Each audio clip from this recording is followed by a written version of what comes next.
હવે એક વાત કહું તો 18 અધ્યાય 700 શ્લોક એટલે ભગવદ્ ગીતા.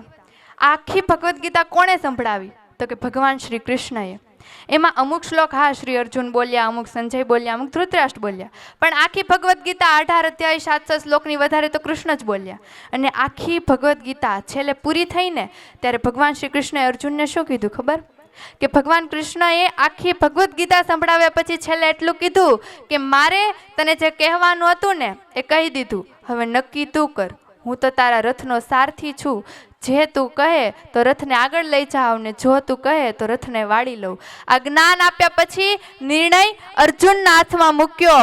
પરંતુ આપણી તકલીફ શું છે ખબર?